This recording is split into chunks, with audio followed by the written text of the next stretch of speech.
Wes, berhasil nggak berhasil itu di tangan Tuhan. Wes, monggo. Tapi kalau berhasil ya alhamdulillah. Ternyata diberi kesempatan sama Tuhan untuk membuat sesuatu jadi lebih berhasil. Kalau enggak ya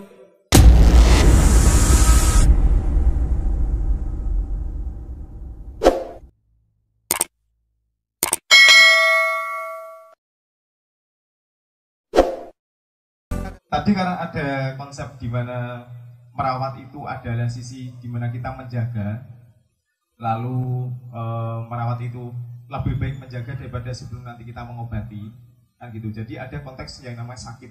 Lalu ada pertanyaan, bagaimana kita tahu ancaman seperti apa ketika kita sakit, ada kutip, sehingga bisa menghindari rasa sakit itu. Terus caranya piye le ngobati? Satu. Yang kedua, seperti apa asa yang ideal? Tadi ada nafsu, terus ada apa lagi ya, Kang Haji? Terus ada apa lagi tadi? Allah, ini pertanyaan yang susah. Gimana agar tidak sakit?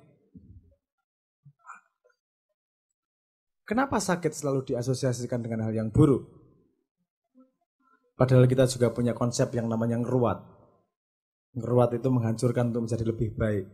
Gimana kamu tidak membiarkan kain terpotong untuk bisa menjadi baju? Gimana batu kalau nggak digosok sakit bisa mengkilat? Gimana bisa kamu kuat kalau tidak menghadapi kesulitan? Itu semua mindset.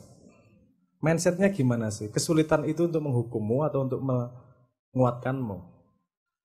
Nah kadang-kadang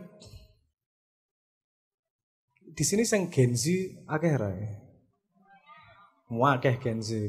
Kanca-kanca Gen Z ini kan masalah terbesarnya kalau posting like-nya sedikit ya kadang-kadang. Atau followernya turun ngono rasane ditinggal sama dunia kadang-kadang gitu tuh. Kalau generasi Beb Anis ini nek ditinggal wis ora ngaruh, nek dikaplok lagi nesu. Fisik jelas sakitnya kan gitu. Ini terus terang saya fokusnya di mana agak bingung. Karena bagaimana untuk mengetahui Anda sakit? Gini, kita punya yang namanya fisik, kita yang punya namanya akal. Itu ada matriksnya, dia dulu pernah cerita. Kalau badannya normal, namanya sehat.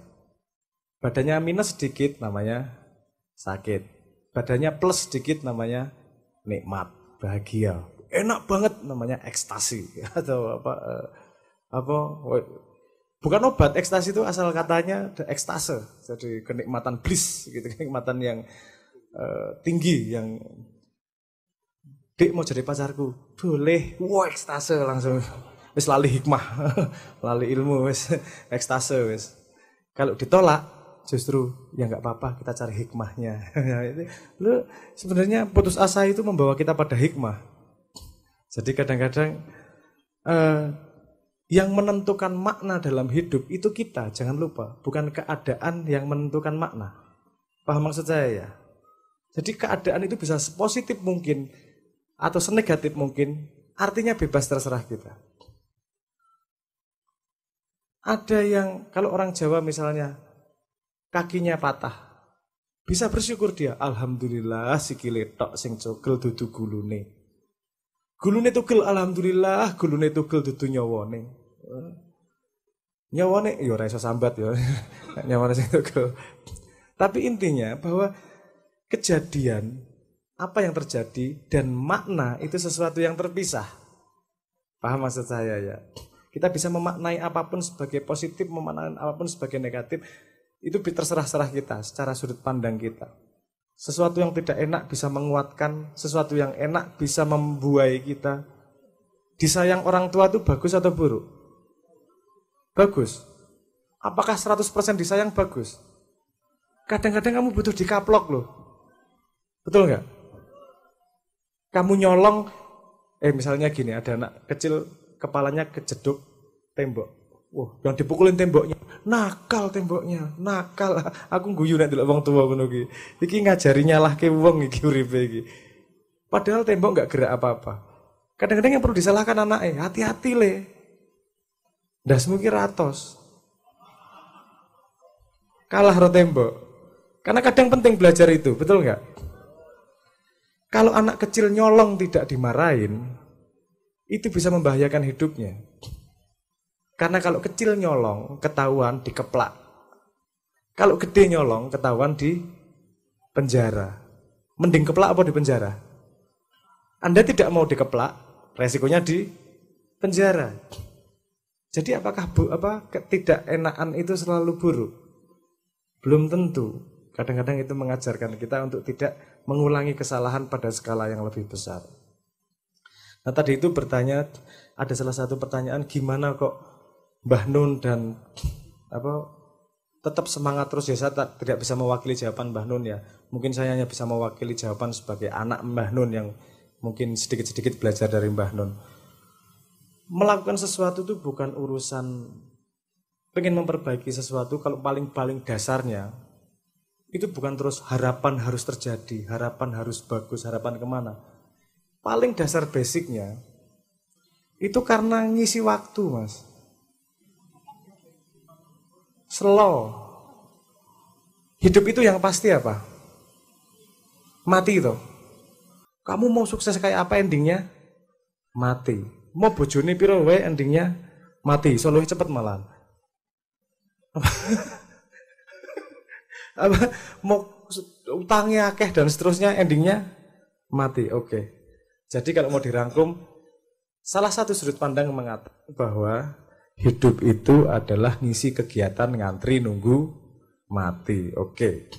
Daripada bengong ngisi kegiatan, yuk melakukan sesuatu yang siapa tahu membuat keadaan lebih baik. Wes, berhasil nggak berhasil itu di tangan Tuhan. Wes, monggo. Tapi kalau berhasil, ya alhamdulillah. Ternyata diberi kesempatan sama Tuhan untuk membuat sesuatu jadi lebih berhasil. Kalau enggak, ya hidup tidak sia-sia. Tuhan, saya sudah menggunakan waktu yang disediakan untuk mencoba melakukan sesuatu, merubah sesuatu agar menjadi lebih baik. Wes, karena mau melakukan itu atau enggak melakukan itu sama-sama endingnya mati. Karena paham maksud saya ya? Jadi bukan karena tujuan yang mulia. Bahkan selo nunggu mati. Yuk ngelakoni sesuatu yang siapa tahu bisa mengubah keadaan lebih baik. Salah satunya tadi tentang pemilu. Pemilu itu 5 tahunan dan kita putus asa terus-terusan. Kita mau milih tai kucing, tai sapi atau tai anjing kan gitu. Ruwet ki. Tapi melihatnya enggak seperti itu. Kita semua lahir sudah di negara Indonesia. Dan ketika Anda lahir, negaranya sudah demokrasi. Gelem ora gelem voting. Anda setuju nggak setuju? Anda voting. Karena wis kadung neng. Jadi ini pertanyaannya bukan urusan setuju atau nggak setuju, urusannya tanggung jawab menjadi warga negara. Pertanyaan berikutnya, apakah semua voting itu, apakah semua coblosan itu sama, seimbang? Nah, itu pertanyaan yang tadi coba kita jawab. Waktu itu 5 tahun yang lalu kita buat yang namanya pantau bersama. Apa itu pantau bersama? Konsepnya gini. Ayo kita tanya masyarakat, kira-kira pertanyaan apa yang paling banyak pengen ditanyakan ke calon. Seminggu sekali kita kirim ke sana, terus jawabannya dikasihin ke masyarakat. Ternyata ada masalah. Masyarakat kita males baca. Oke. Nggak berhasil nih, gimana ya, kan gitu. Karena memilih itu juga menentukan arah bangsa, betul nggak? Kalau Anda selama ini tidak percaya memilih karena dikhianati terus, mungkin ada yang salah dengan kita. Mungkin memilih kita judi loh selama ini. Anda ya, tahu betul yang Anda coblos siapa? Di daerahmu wis. Sebutkan 2 caleg DPD. Bisa nyebut DPRD apa DPR provinsi, DPR RI, gak ngerti. Nek baliho kayak ono sing kelingan siji.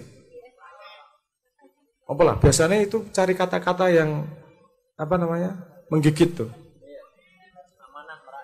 Amanah merakyat tuh. Cah kampung dewe. Apa mana biasanya? Berani jungkir balik demi rakyat. Apa? Oh, ngene yang bari. Bahasa Pati. Itu lumayan lah ngono iki. Aku ndelok di Lampung itu ketika lewat anaknya si A. Ada gitu, anaknya si A, anaknya si B gitu. Ya di Lampung Pak ada ya. Akeh gitu. Anak kandung si A gitu. Anak angkat si B. Aku ya Allah. Aku ngerti kok ora tekan mbahmu sisan mo ya. 7 turunan disebut ngono. Kita punya masalah dengan pemilihan. Betul. Kita punya masalah dengan pemilihan. Dan saya dulu punya pertanyaan begini. Indonesia itu 80% orang Islam. Dan kita semua berdoa Indonesia lebih baik. Dan semua rakyat maupun pemimpin, calon pemimpin, semua ngakunya tertindas. Iki rada aneh, nek negara semua ngaku tertindas yang menindas apa to jane? Ya ora, maksudnya saya hanya korban, saya tertindas. Rakyat ngomong ngono, pemimpin yang ngomong ngono iki. Lu kecek apa ngono? Saya hanya tertindas. Ini penganiayaan ngono kabeh. Iki kabeh tertindas sing nindas apa to iki? Ini ternyata bukan masalah unik. Ini masalah banyak di dunia yang merasa, di dunia banyak ada potret seperti ini. Ada sebuah masyarakat, semuanya pengen bagus, tapi kok semuanya malah merasa tertindas. Apa yang salah sih? Nanti kita bahas ke situ. Tentang pemilu ya. Nanti kita perlu agar kita tenang. Agar tenang ngapain gitu loh maksudnya.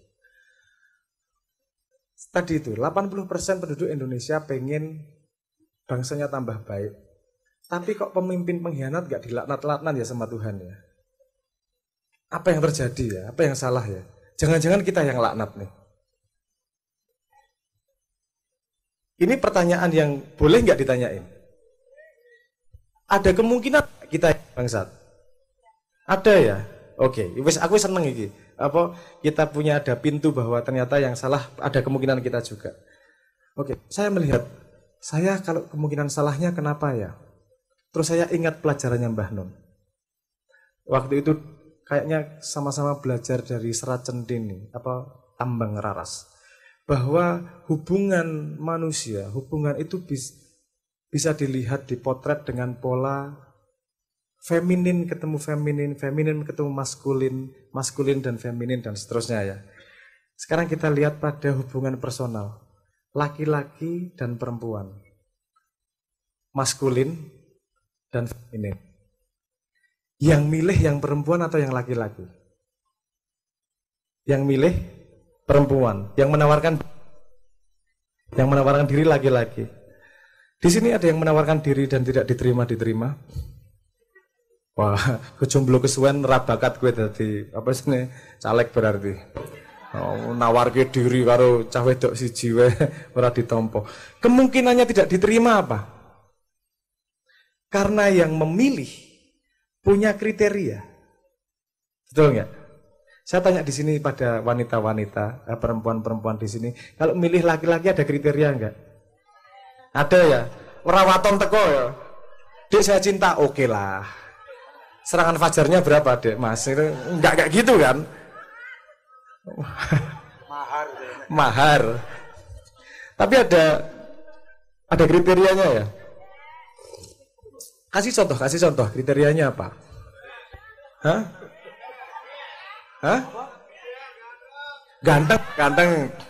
Ganteng oke. Bringosen misalnya. Gondrong kan? Kayak Yesus gondrong ya. Sugih rapopo sing penting pinter katanya. Nah iya. Saya tanya sama yang cowok, kalau yang kamu deketin punya kriteria, kamu ngikutin kriteria itu atau enggak? Misalnya cewek yang kamu naksir, seneng cowok yang gundul sebelah. Misal, bayangkan, kowe bakal mendekati dengan gundul sebelah apa ora? Hah? Oh, nek jenenge naksir apa wae dilakoni ya? Ya ora? Wong cinta itu buta. Aha. Berarti yang menentukan kriteria yang memilih, Perempuan. Kalau yang perempuan tidak punya kriteria artinya apa? Perempuan murahan, pekok, nggak punya martabat, betul nggak? Mesti duwe standar dong, kan gitu ya. Dan yang laki-laki memperbaiki dirinya agar bisa mengikuti standar yang diminta sama wanita. Standarnya motor, aku yang duwe pit, nyicil, apel motor, diusahake, raketang pinjol. Duh, demi cinta ki buta loh matane ki sok-sok arek-arek iki. Tapi bener nggak? Kalau kamu deketin cewek pasti ngikutin kriteria ceweknya, betul nggak? Dan yang cewek yang punya martabat, dia pasti punya kriteria. Sehingga yang laki-laki harus memenuhi kriteria yang cewek. Oke, itu hubungan manusia laki-laki dan manusia perempuan. Ini terus terang saya ada senangnya dan ada khawatirnya dengan AI ini. Karena AI itu jadi kita punya mesin yang punya kemampuan berpikir kognitif yang tidak punya tujuan selain yang kita suruh sehingga bisa menjadi agen yang objektif. Tapi bahayanya kalau dia cukup pinter, nggonmu nang endi engko. Karena dia bisa melakukan apa yang kita lakukan. Terakhir ngecek AI itu IQ-nya 82 kalau nggak salah. Rendah ya. Rata-rata Indonesia IQ-nya 78,5. Artinya bisa dikatakan 60% penduduk Indonesia IQ-nya di bawah AI. Gue isih duwe kesel, gue isih duwe patah hati, gue isih duwe turu. AI bisa mikir 24 jam, regane murah. Kemudian ada yang bikin kalkulasi. Coding 1 bulan itu bisa menghabiskan $1.200 untuk nyewa orang. Untuk AI habisnya $1,2. Mate kon. Pekerjaan yang lain juga bisa digantikan. Aku sudah teriak sama semua presiden, calon presiden gue. Hati-hati lo iki, AI ini hati-hati banget lo kamu. Mohon maaf saya agak melebar sedikit ya, agar kita semua waspada. Kenapa kita harus waspada sama yang namanya AI ini? Ekonomi dunia 300 terakhir itu menganut ekonomi yang disebut sebagai ekonomi scarcity. Artinya sesuatu semakin langka dia dianggap semakin berharga. Semakin langka semakin berharga. Sehingga ketika ada teknologi yang membuat barang langka menjadi murah, akan terjadi pergerakan yang cukup fundamental. Contohnya revolusi industri Prancis. Revolusi industri. Langka karena susah dibuat jadi gampang, murah, jadi murah, goyah. Otomasi, goyah. Dengan AI apa yang jadi murah? Kemampuan kognitif. Yang tadinya hanya manusia jadi murah. Nek murah, perusahaan milih sing murah mesti. Bangane larang. Ora ono cuti hamil. Ora ono njaluk munggah UMR. Ora ono demo.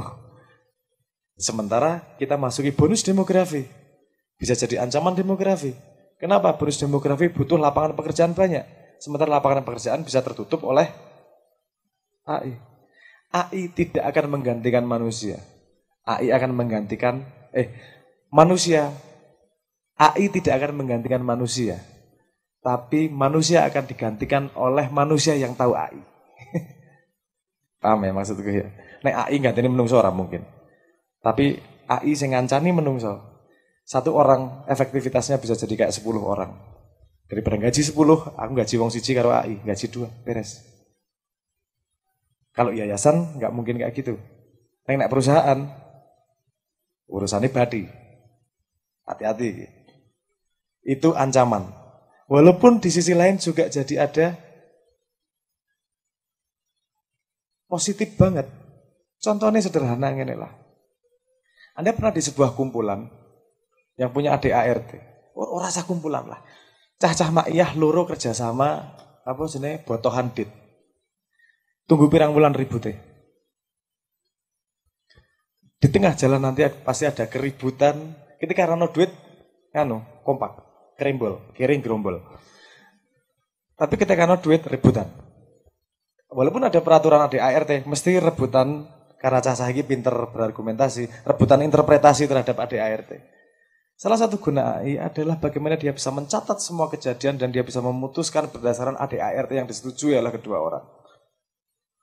Kowe rasa ngomong, wah kita diatur AI, nggak mau. Kowe iki rego Gojek, rego ojek wis diatur mesin ora ono sing komplain loh.